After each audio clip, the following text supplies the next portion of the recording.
Tyla, the pretty, cocky, complicated face of global black girlhood. Tyla is not just another pop girl. She's a cultural event.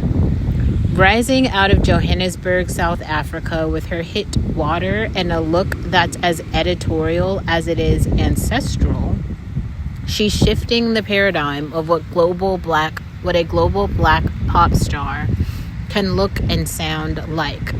But her rise is not without tension, especially for Black Americans who are being marketed Tyla as both a symbol of Black girl beauty and as a cultural voice they're supposed to relate to. And that friction, it's real, it's nuanced, and it's earned. Tyla is colored in South Africa, an identity forged in apartheid and layered with social and political meaning. In the U.S., however, her appearance and vibe read as Black girl magic incarnate. She has natural hair, brown-skinned, and a soft but commanding aura. American audiences slot her into the pretty Black girl lane, assuming she shares their socio-political history, but she doesn't. Tyla didn't grow up under Jim Crow, school segregation, or the crack epidemic. She grew up in post-apartheid South Africa, where the dynamics of race, power, and blackness take on an entirely different shape. This difference matters because Tyla's being marketed to Black Americans, her songs pushed on U.S. TikTok, her British Vogue cover celebrated in U.S. media, her voice used in American cultural spaces like the BET Awards. But her understanding of American Blackness is superficial at best. She doesn't have to understand Angela Davis or Cantel Pro to be a star here. She just has to look like someone who might. That's where things get confusing. To Black Americans, Blackness is a history, it's a trauma and triumph. It's coded in language, behavior, resistance, and suspicion. So when someone looks the part but hasn't lived the experience, it becomes the face of editorial covers and Grammy conversations. It triggers something deep. It feels like a bait and switch, even if it's unintentional. And yet Tyla's beauty and presence are undeniable. She has the kind of symmetrical, editorial ready face that plays well across continents. She speaks with the calm confidence of someone who knows she's a star.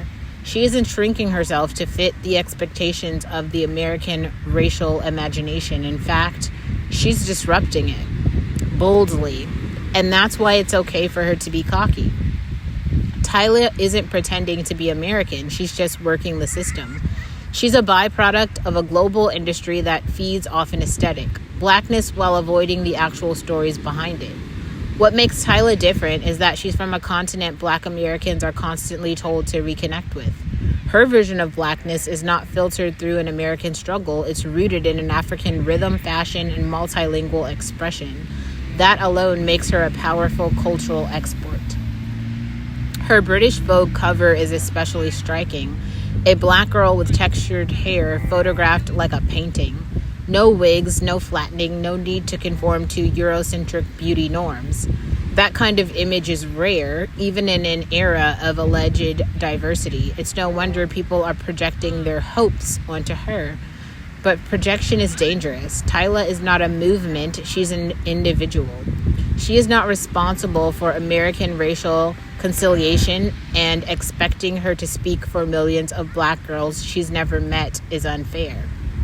Still, Tyla's infiltration of Black American spaces raises questions. Why are U.S. labels and platforms prioritizing non-American Black girls when there are thousands of talented women stateside?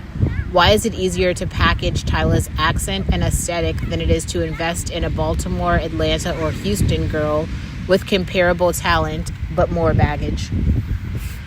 It's because Tyla comes with no cultural demands, no Black Lives Matter statements, no reparations discourse, no angry Black girl stereotype to debunk.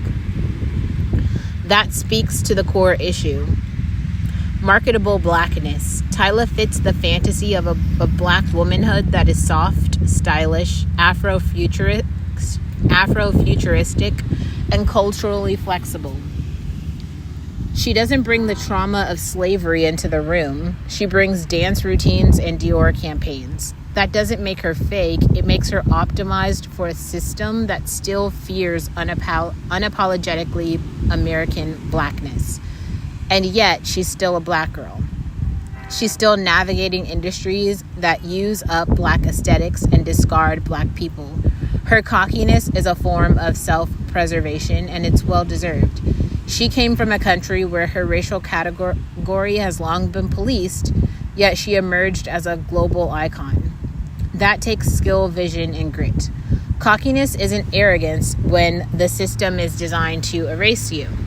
Tyla's present forces everyone, especially Black Americans, to confront the fragility of cultural ownership. Can someone outside your experience represent you? Can African beauty be celebrated without erasing African American pain? Can we hold space for difference without condemning conformity? What's clear is that Tyla isn't going anywhere. She represents a new lane, a global lane, where blackness is expansive and confusing and contradictory. Her rise is not a betrayal of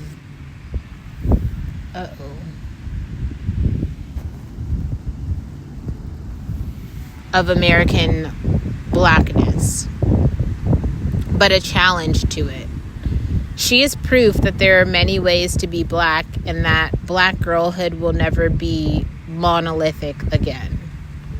Whether Tyla fully understands the politics of the spaces she's entering is beside the point. She is the moment, and like any moment worth remembering, she's complicated, disruptive, and cocky enough to make us pay attention.